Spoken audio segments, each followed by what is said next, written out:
तो कहाँ तक हमने किए थे? मेरे ख्याल से ये 5वां प्रॉब्लम हो गया था, राइट? नहीं हुआ था। 5वां नहीं हुआ था? नहीं शायद। नहीं सर। ठीक है, 5वां करते हैं फिर। देखो क्या है उसमें, find the dimensions of planck's constant h from the equation E is equals to h mu. तो हमें इक्वेशन क्या दिया है, देखो E is equals to h mu. हमें इसके डायमेंशंस फाइंड आउट करने हैं, ठीक है? अभी यहाँ पे बाकी की टर्म क्या है? E is the energy they are given, so E is the energy and mu is what? बोलो, frequency, ठीक है? Now we can have the dimension, we can write the dimensions of this, so it will be what? Energy के dimensions क्या होते हैं बोलो फटाक से? m1 l2 t raised to minus 2 will be equals to h. mu के dimensions क्या है? 1 upon t, that is what? t raised to minus 1. तो h के dimensions क्या हो जाएंगे? m1 l2 t raised to बोलो minus 1, ठीक है? So this will be the dimensions of Planck's constant. समझ में आ गया ये? समझ में आ गया क्या ये? हाँ। अभी find the dimensions of the specific heat capacity C. Formula is this. Specific heat capacity के dimensions find out करने हैं. So your formula is what? Q into mc T2 minus T1. अभी यहाँ पे टर्म्स क्या क्या है? This is what? Heat energy. Heat energy. So basically it is what? Energy. M is what? Mass. C is the specific heat capacity of which the dimensions we need to deduce. ये C के dimensions हमें find out करने हैं और T क्या है? Temperature है, ठीक है? तो कैसे करेंगे? If you convert this equation in terms of C, how will you write this? C will be equals to Q divided by बोलो M T2 minus T1, सही है? अभी Q के dimensions क्या आएंगे बोलो? अरे बोलो, एनर्जी के dimensions m1 l2 t minus 2, बराबर है? और नीचे क्या डायमेंशंस आएंगे? मास के डायमेंशंस बोलो, m1 l कितना आएगा? 0, t 0 और temperature is kelvin, so kelvin raise to 1. So इसके फाइनल डायमेंशंस क्या आ जाएंगे बोलो? 1 माइनस 1 m रेस टू कितना हो जाएगा? 0. 2 minus 0 l raise to 2. Minus 2 minus 0 यानी t रेस टू कितना? माइनस 2 और केल्विन रेस टू क्या हो जाएगा भाई? माइनस 1, ठीक है? तो this will be the dimensions of, हाँ बोलो। केल्विन रेज़ टू 1 क्यों लिया? माइनस 1 लिया ना, नीचे है ना वो, नहीं यहाँ पे हाँ क्योंकि डिफरेंस। नहीं ये हाँ टू 1 ही क्यों लिया? 2 भी तो ये 2 टेम्परेचर्स है ना, T2 और T1. हाँ हाँ, तो difference of the temperature will be also some temperature ना. सपोज ये 32 डिग्री है और ये 16 डिग्री है, तो उनका डिफरेंस कितना होगा? 16 degree. So that is also temperature ना. तो T2 minus T1 is basically what? Temperature, temperature term. So the temperature के डायमेंशंस क्या आएंगे? Kelvin raise to 1, that's why. समझ में आ गई बात? हाँ okay. Difference in the temperature is also temperature ना. जो टेम्परेचर का डिफरेंस रहेगा that is also some temperature. Okay, so you can have, instead of this difference you can have the temperature itself, that particular temperature. So temperature के dimensions क्या है? Dimensions क्या रहेंगे? Kelvin raised to 1. So that's why. सबको पता चल गया? ये सबको समझ में आ गया है? हाँ. चलो आगे वाला देखो, उधर है. कैसे करोगे आगे वाला बोलो?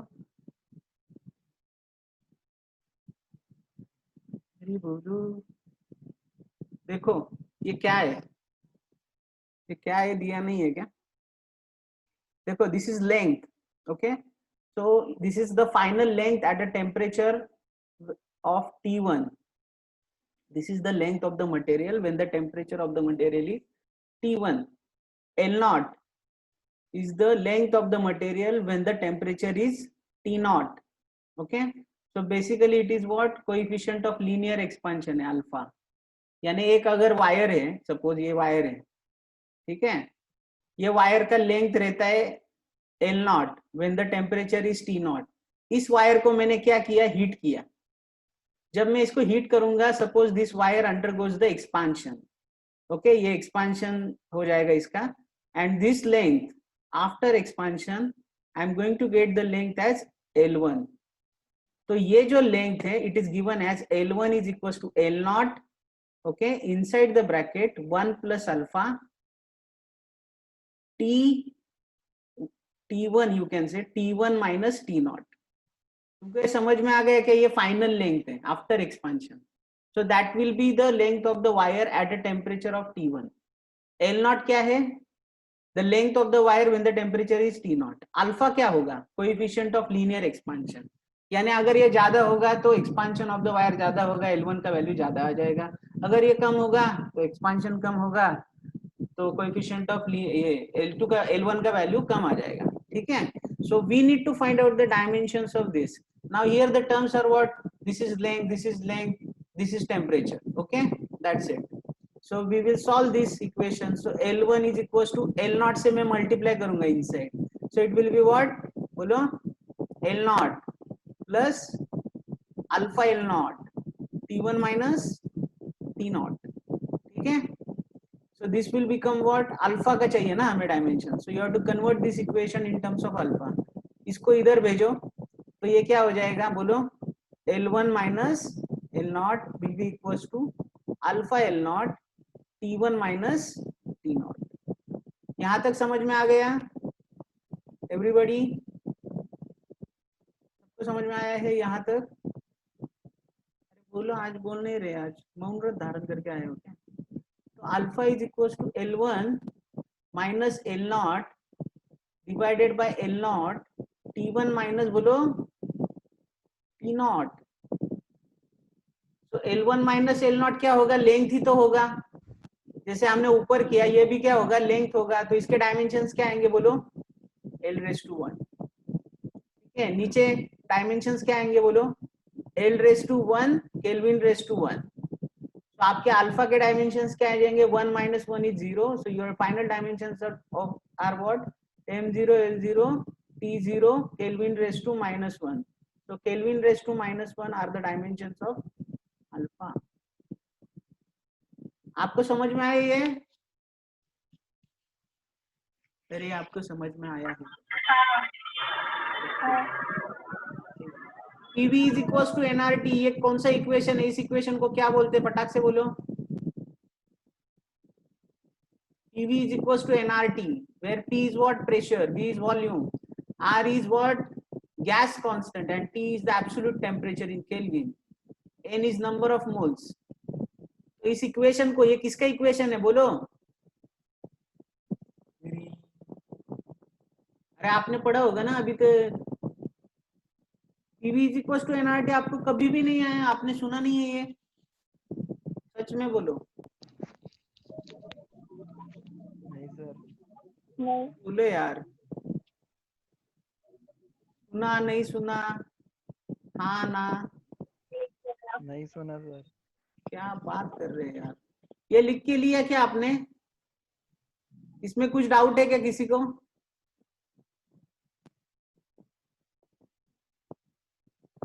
अरे इसमें कुछ डाउट है क्या आपको? नहीं. PV is equals to nRT. ये करते हैं अभी. देखो PV is equals to nRT. इसको आइडियल गैस इक्वेशन बोलते हैं. क्या बोलते हैं? Ideal gas equation. ठीक है, this is known as a ideal gas equation. ध्यान में रखो. P is what? Pressure. V is volume, N is number of moles, ठीक है, R is gas constant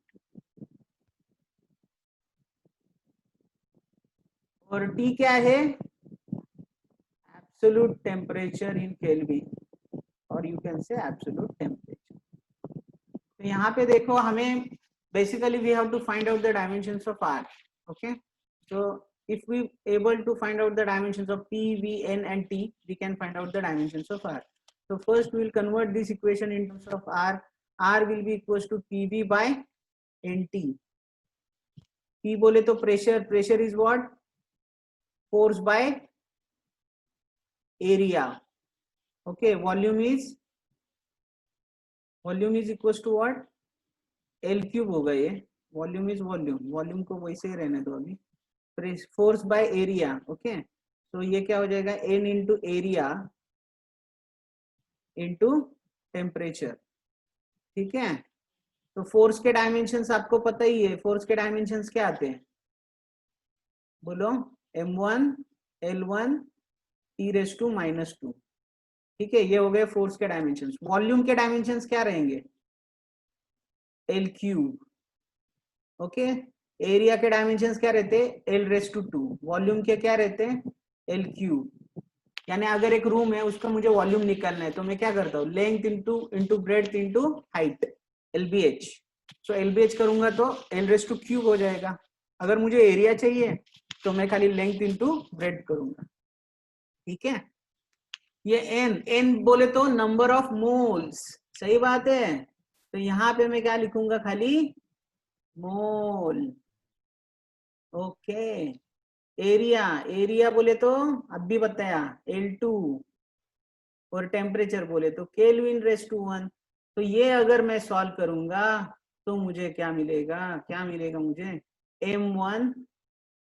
सही है. L का कितना होता है? देखो 1 + 3 कितना? 4. 4 - 2 कितना? 2. ओके.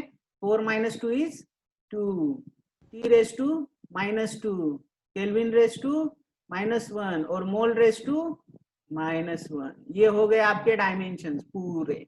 इसके गैस कांस्टेंट के, R के. इसको बोलते हैं गैस कांस्टेंट. ठीक है. आपको समझ में आया ये? एवरीबॉडी? हाँ. अरे यार कुछ आंसर भी दे दो यार मेरे को आज. आंसर भी दे दो. ठीक है. चलो आगे बढ़ते हैं.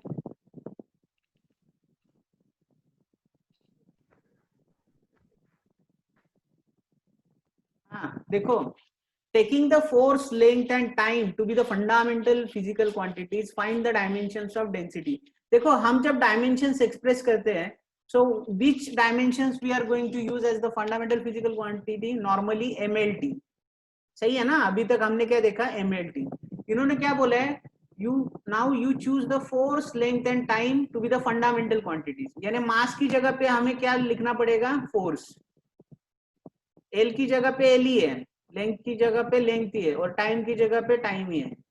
So basically what we need to do, we have to replace this mass in terms, replace the mass wherever we will find the mass in terms of force, and we have to write the dimensions in terms of force. तो अभी देखो density का formula क्या है? Density का simple formula है. क्या है? कौन बताएगा? Mass by volume. वॉल्यूम. सही बात. तो मास बाय वॉल्यूम. अभी हमें मास लिखना है क्या? नहीं लिखना है. हमें क्या लिखना है? Mass we have to write in terms of force. तो फोर्स इज इक्वल टू क्या होता है? मा होता है, यानी मास इनटू एक्सेलरेशन होता है. सही है. तो मुझे फोर्स लिखना है तो मैं क्या लिखूंगा? मास की जगह पे क्या लिखूंगा? Force by acceleration. ठीक है. Force by acceleration. Now again acceleration I have to write in terms of L and T. कैसे? वो तो पता है हमें. हम क्या करेंगे? अभी ये मास है ना, ये यहाँ पे पुट करेंगे. ठीक है. मास का जो एक्सप्रेशन है यहाँ पे हो जाएगा वो. तो ये क्या हो जाएगा? बोलो.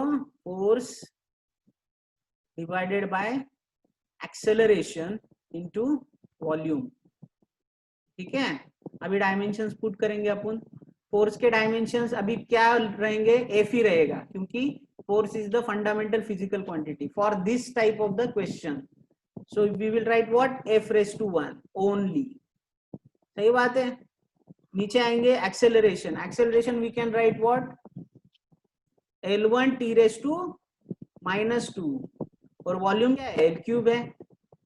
तो हमारा इक्वेशन क्या हो गया, डायमेंशंस क्या आ गए, f रेज टू 1, L का कितना हो जाएगा बोलो फटाक से, L रेज टू -4 हो जाएगा। सही है ना, ये 4 हो गया, ऊपर गया माइनस हो गया, ये माइनस वाला ऊपर जाके क्या हो जाएगा, प्लस हो जाएगा। Plus. Okay everybody, this is your first answer, density का आंसर, इसका आंसर हो गया।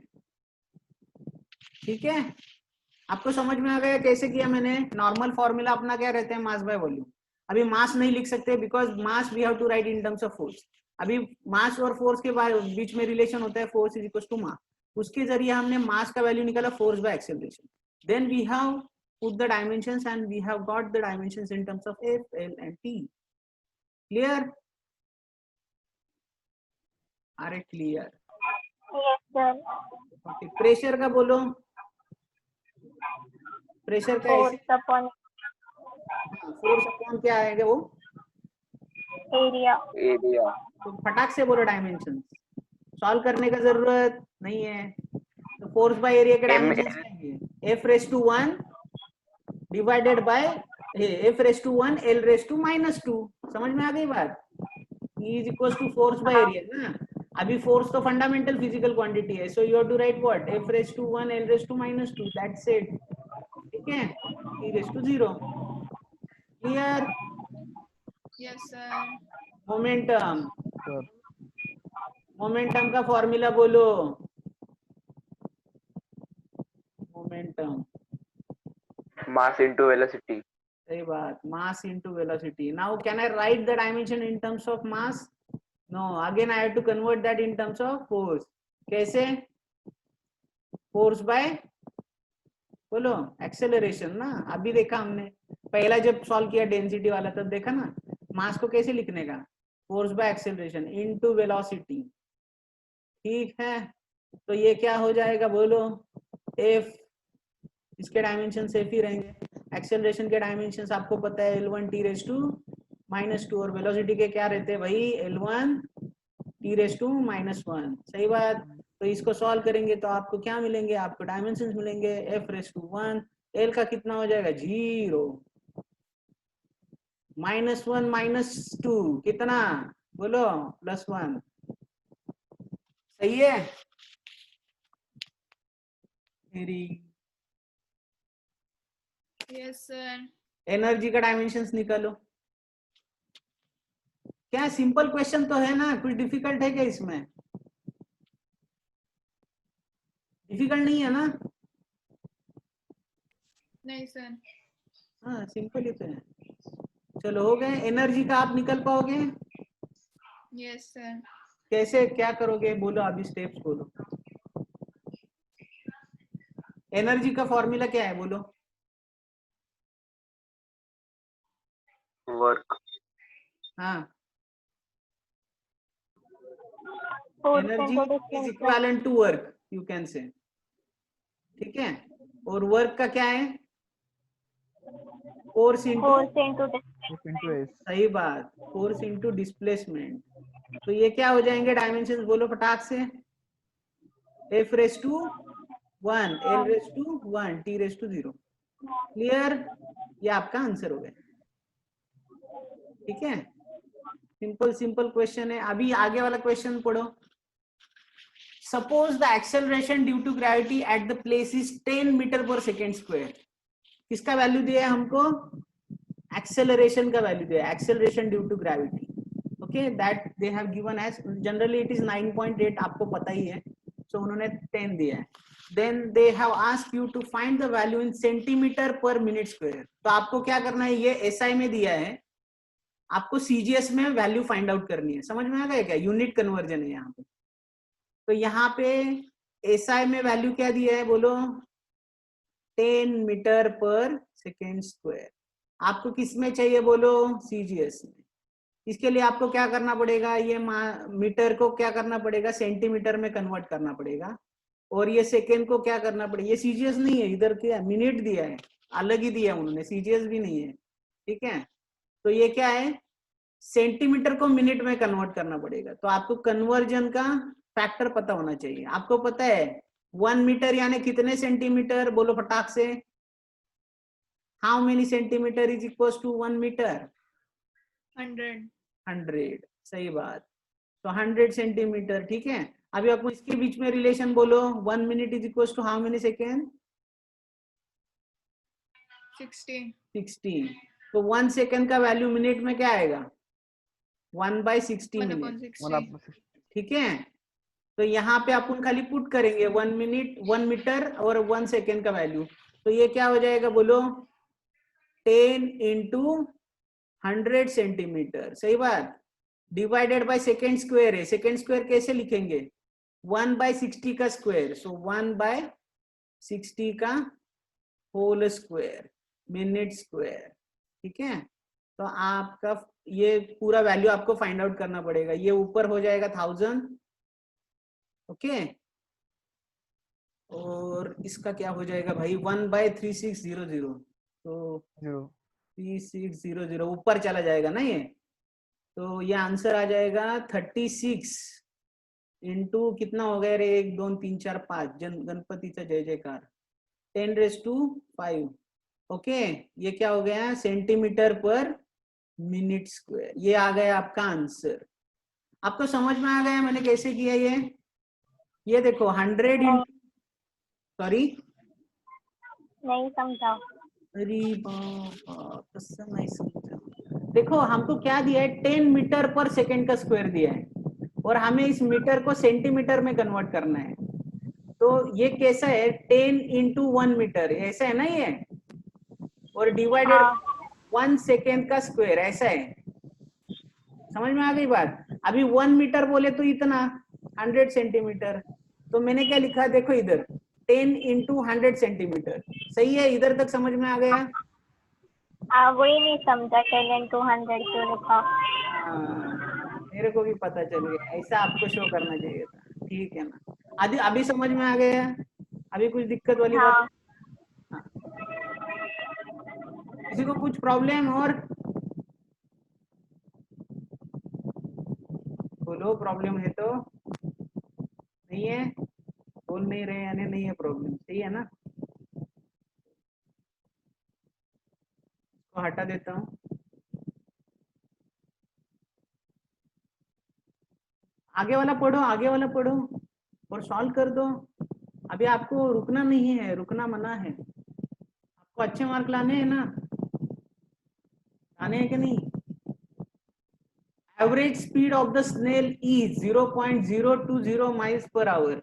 ये स्नेल ये ऐसा जानवर होता है जो बहुत ही स्लो स्पीड से चलता है, तो उसका स्पीड दिया है एवरेज स्पीड। स्नेल का कितना दिया है बोलो, कितना दिया है रे, 0.020 माइल्स पर second, 0.020 miles per hour. Sorry miles per our है मैं सेकंड लिख रहा था, सही बात है, माइल्स पर आवर यानी बहुत ही स्लो है वो, ओके। और लेपर्ड, तेंदुआ, तेंदुआ का स्पीड दिया है 70 माइल्स पर आवर, ठीक है।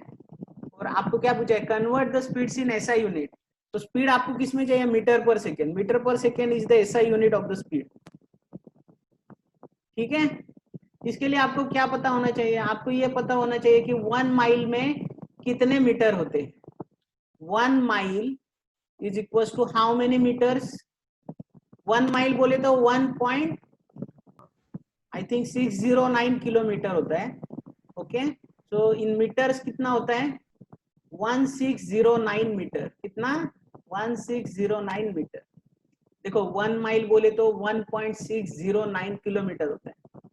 तो अगर मैं 1 माइल को मीटर में कन्वर्ट करूं तो मुझे इसको क्या करना पड़ेगा, 1000 से मल्टीप्लाई करना पड़ेगा। So if you multiply this 1.609 by 1000 you will get what, 1609 metre. इतना समझ में आ गया आपको? Yes, sir. ओके तो अभी अभी 1 आवर को सेकंड में कैसे कन्वर्ट करोगे, कितने सेकंड रहेंगे, 3600, 60 इंटू 60, सही है कि नहीं, 60 इंटू 60।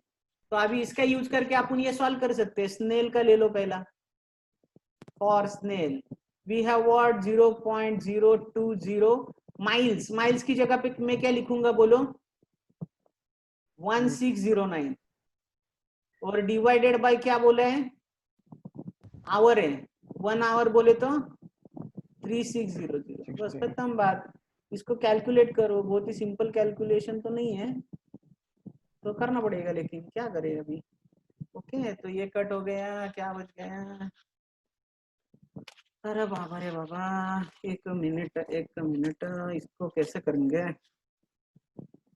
करेंगे टेंशन मत लो।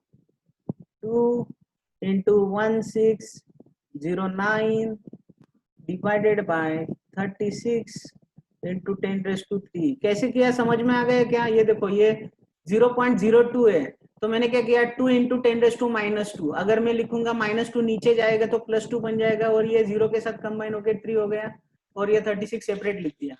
तो ये 1 जा, ये कितना 18 जा, तो ये करो डिवीजन, 1609 डिवाइडेड बाय 18, 8 1 जा 8, 8 2 जा 16, 8 2 जा 16, कौन बोला रही है यार क्या बोला तू, 18 के वो टेबल में कैंसिल देखो ना, ऊपर का 18 है रे, हाँ, मैंने 8 2 बोला। 1 जा 2 18 जा 36 ना बाबा। ओके, वो किया मैंने।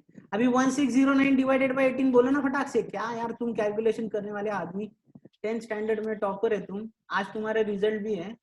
1609 डिवाइडेड बाय 18, क्या यार मेरे को टेबल नहीं पता रे 18 का, 18 18 18 पंजे 90 18 ओके। तो ये कितना होएगा, 8 होएगा ना रे बाबा, 8 होएगा, 8 होने के बाद कितना हो जाएगा 144, और ये 16 हो जाएगा 16 9, यानी 8 9 हो जाएगा, बराबर है ना रे, 8 9, ठीक है, डिवाइडेड बाय 10⁻², बोलो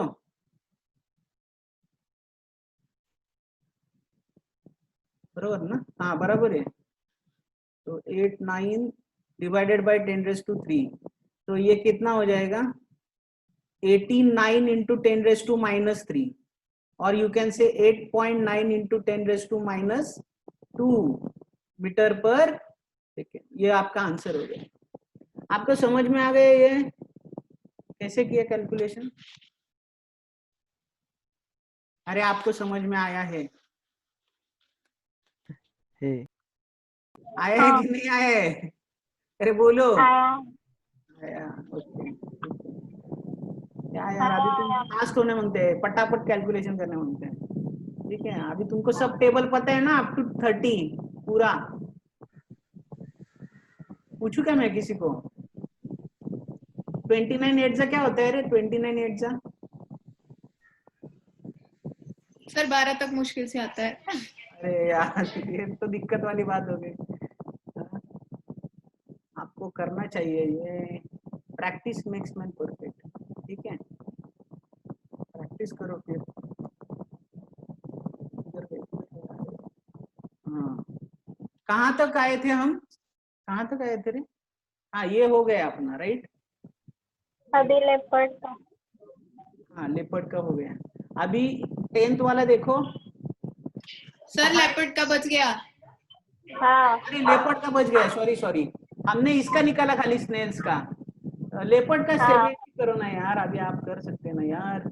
माइल से बोले तो 1609 डिवाइडेड बाय व्हाट 3600, तो इसको हटा दो, अभी क्या होएगा, मैं फिर से वही करूंगा, अभी क्या करूंगा मैं, 7 9 द 63, 70 और ये कितना 6, 7 6 द 42, 7 4 11 डिवाइडेड बाय 360, तो ये कितना हो जाएगा बोलो, 1126.3 डिवाइडेड बाय 36। अरे बाप रे, 36 का टेबल किसी को याद है क्या, अभी एक काम करते हैं, देखो इसको 0.3 है ना, इसको निग्लेक्ट कर दो, इसको डायरेक्टली डिवाइड कर देंगे, जुगाड़ कर लेंगे।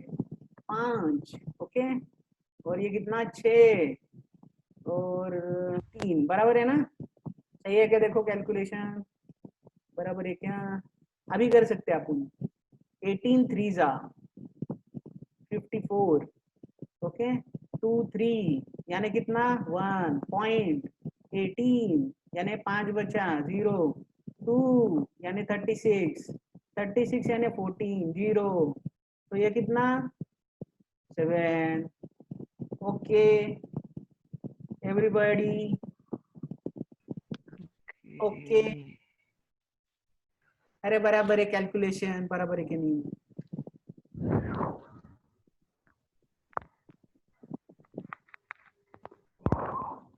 अरे बोलो रे, बराबर है कि नहीं? हाँ सर। बराबर है, ठीक है। चलो 10th वाला देखो, 10th वाला देखो, इसको हटा देते हैं।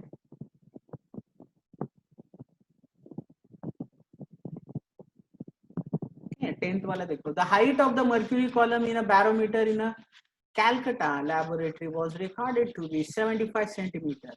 Calculate this pressure in SI and CGS unit using the following data. Okay, हमको दिया है data.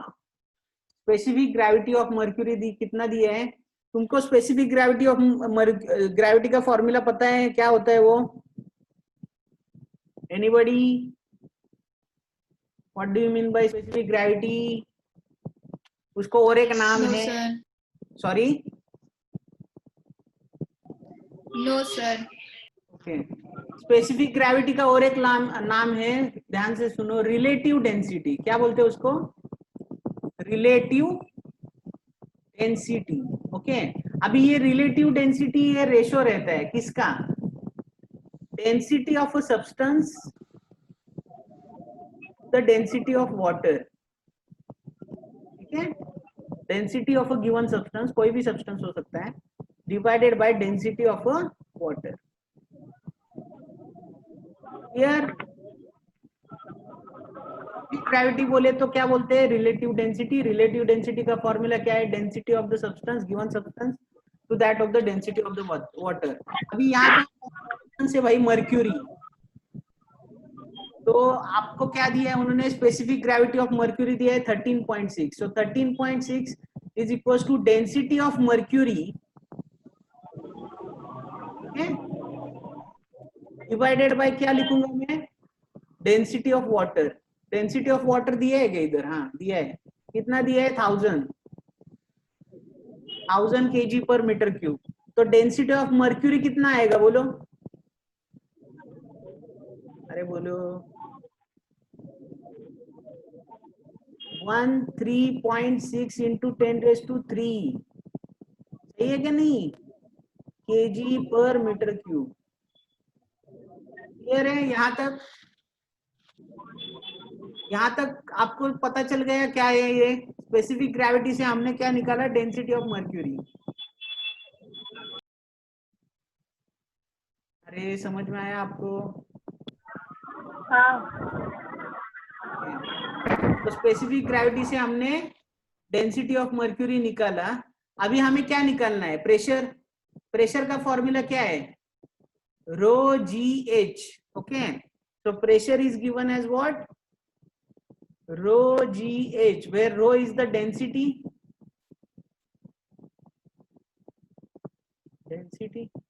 g is what? acceleration due to gravity, और h क्या है? हाइट।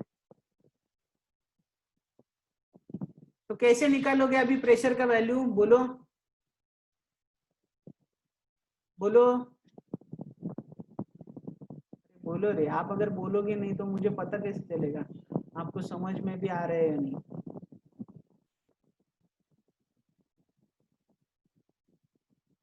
आपको टफ जा रहा है क्या ये? हाँ सर। टफ जा रहा है? थोड़ा थोड़ा। क्या समझ में नहीं आ रहा है आपको इधर? बताओ ना जरा।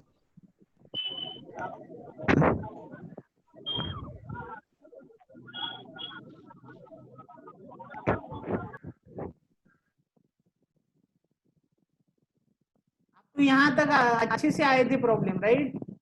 ये 4-5 पहले अच्छे से आए, हाँ सर। उसके बाद आपका कॉन्फिडेंस थोड़ा सा कम हो गया, ऐसा मुझे लग रहा है अभी।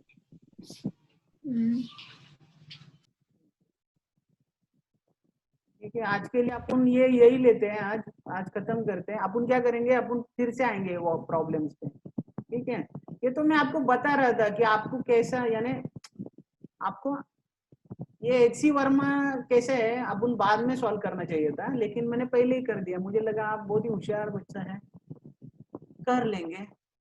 ठीक है, लेकिन अपन क्या करेंगे अभी, अब we will go back to the our normal syllabus, will complete that and then we will switch on to HCV। ठीक है, क्लियर? Yes sir. चलेगा? हाँ सर। ओके, चलेगा। ठीक है, अपन कल का लेक्चर फिर कैसे लेते हैं अपन, काम करते हैं, यानी नेक्स्ट लेक्चर जो बेसिक इंफॉर्मेशन है ना फर्स्ट चैप्टर की, वही मैं आपको बताता हूँ। जो हमने ये देखे थे ना पॉइंट, आपको याद होगा ये पॉइंट देखे थे आपने? क्या क्या पॉइंट देखे थे? फिजिकल क्वांटिटी क्या रहता है, types of physical quantity, then 2 types, fundamental and derived, then unit क्या रहता है, सिस्टम ऑफ यूनिट क्या रहता है, prefixes, dimensions. Uses of dimensions हमने नहीं देखे थे, राइट? नहीं यूजेस सर। ऑफ डायमेंशन, तो उसके बारे हाँ में सर। हम जरा जानेंगे। Uses of dimension, so that is what application of dimensions. So we will study those applications and then we will repeat some यानी normal numericals and then we will switch on to HC Verma. ठीक है, ये तो optional है, अगर आप competitive का तैयारी कर रहे हो तब आप इसको कर सकते हो। ठीक है, आप में से कौन हाँ सर। ये तैयारी कर रहा है क्या, नीट के लिए, JEE के लिए? बोलो। क्या sir? Are you? NEET sir, NEET. हाँ, नीट के लिए ना, तो Yes. आपको करना पड़ेगा ये। ठीक है, आपको थोड़ा सा पहले टफ जाएगा, लेकिन आपको हाँ करना सर। पड़ेगा। आपको मैं गाइड करूंगा, कोई भी दिक्कत नहीं आएगी। ठीक है, आप कोई भी प्रॉब्लम हो मुझको पूछो, ओके सर। और आपको कोई भी, लेकिन आपको हार्ड वर्क करना पड़ेगा। आपको पढ़ाई तो आपको ही करनी पड़ेगी ना। ओके, पढ़ाई करके आपको डाउट्स आएंगे, हाँ और सर। डाउट्स में क्लियर करूंगा, लेकिन पढ़ाई तो आपको ही करनी पड़ेगी। ठीक है, तो आप टेंशन मत लो। अगर आप नीट का प्रिपेयर कर रहे हो and if you start your preparation from now onwards, then you can get the good result ना, you can get Yes good sir. because you will be having the time span of 2 years. तो ये year